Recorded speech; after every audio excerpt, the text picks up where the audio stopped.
So I recently did a video in which I offered people some tips for how to sell comics on Instagram. And I wanted to do a follow-up video. And I think that this video in some ways will be additive to the previous and not duplicative. But hopefully you guys can keep me honest on that. Stay tuned for the video. Reggie here, your friendly neighborhood bodybuilder and comic book collector, and I want to welcome you to another one of my videos. In this video, I am going to continue offering what I think are going to be some practical and helpful tips for selling comics on Instagram. And this video builds upon a previous video in which I offered, a few handful of practical tips and pointers for selling comics on Instagram. And so this is kind of a part two, a continuation. And what I want to try to do is to, again, provide some things that I think might be helpful if folks have comics in their collection that they're looking to sell. But one of the first things that I wanted to talk about, and it's something that I didn't talk about in the previous video, but I want to correct it now, is this. If you are not ready to sell comics, don't sell them. If you are not prepared to let go of comics that are in your collection, don't let anybody tell you what to do with your collection. If you're not prepared for it, then don't do it. It is really simple. The last thing that you want to do is to take someone's advice on selling comics, to sell those comics, and then to regret that decision. If you are not mentally prepared to let them go, then I suggest that you just don't do it at all. And if you ever get to the point where you're like, you know what? I am ready to sell some comics, I am ready to let them go, then I have at least 2 videos that you can watch that will help you to figure out if you actually want to do it on Instagram, and then to figure out how to go about doing it. And that actually brings me to my second point.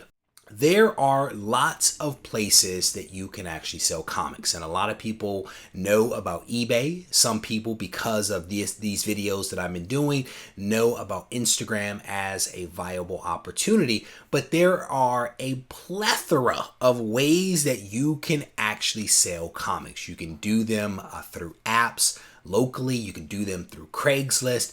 You can actually do them through Comic Link and My Comic Shop and Heritage and all of these other auction houses that exist that will provide you with a little bit of protection besides what you might actually get from Instagram or something like that. And I bring this up because that's kind of part of what I want to talk about in this video, is how to go about protecting yourself as a seller. Again, these videos that I'm releasing are designed to be complementary to one another. And this is something that I did not talk about in the first, but I want to talk about in this video because, again, I think that it might be helpful for people. So one of the next tips that I want to offer is that you want to, as best you can, to know who you're selling your comics to. I recently had an opportunity to speak with a few collectors who expressed a little bit of concern with selling comics because they don't quite know who they're going to be selling to, and they've heard a lot of the horror stories out there about buyers that have taken advantage of sellers, and they don't want to be in that position, and I honestly cannot blame them. So one of the major tips is to try to know who it is that you're actually selling your comics to. Because the truth of the matter is that if you decide to sell on Instagram, you can actually control who it is that buys your comics. You can decide whether you actually want to go through with a transaction. And if you get a bad feeling about somebody, it is within your right to terminate that transaction. But there are a couple of ways that you can figure out whether you want to sell a comic to someone. You definitely take a look at their profile, get a feel for who they are as an individual. You can actually, through Instagram, look to see who else follows that person, especially if those people also follow you. And that gives you the ability to reach out to those people to ask if they actually know the potential buyer. you have the ability to look at their post and to look at the comments that they may be putting up there and the things that they may be saying online. And again, if you get a feeling either through observation or through you asking a couple of people that know the buyer, then again, if you get a bad feeling, that is not a transaction that you actually have to go through. But again, the other thing is that you can have some one-on-one dialogue with that person through direct message where you can get a feel for who they are as an individual. And that actually brings me to one of my next tips. When you are having the back and forth about a comic, or whether it be raw or graded or a collectible of any sort, do it directly through the direct message feature that is built into Instagram. I am a big fan of essentially allowing that direct message chat to serve as a record of the transaction. And so what I like to do is when I am offering something up, I will actually send that person direct messages in which I show them photos and video of the comic that I am selling to them. And I'll take multiple photos, I'll take video, and in the video, I'll even do a voiceover to express what it is that I am observing with that comic, what I know and what I don't know about that comic. And again, it serves as a way to inform the buyer on what the book is and what they're actually buying, but it also serves as a record in the event that something goes wrong. So use the chat feature to serve as that record of negotiation for the future.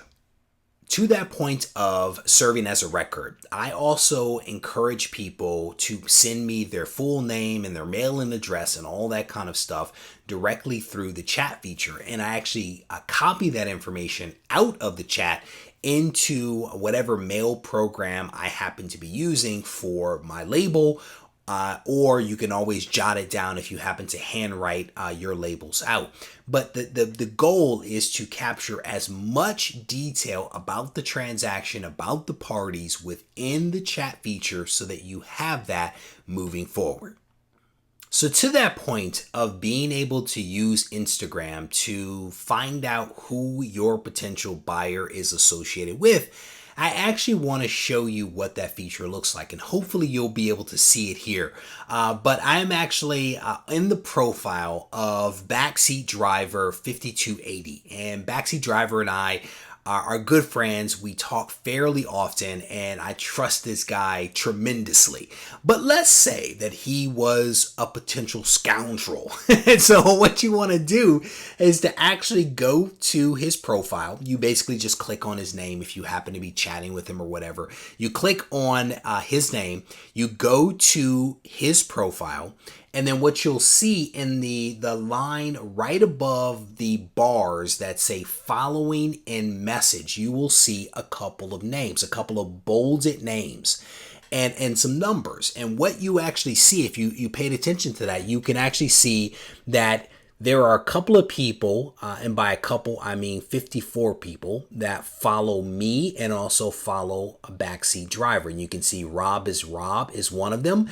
And the other is my man, Thanatos Comics. And then there are 52 other individuals that if you click on that number of 52, you can actually get a full list of all of those people that also follow Backseat Driver. And so this is a nice way of being able to figure out, is this a real person? Is this someone that is trustworthy? And one great way to validate that is to look at who that person associates with.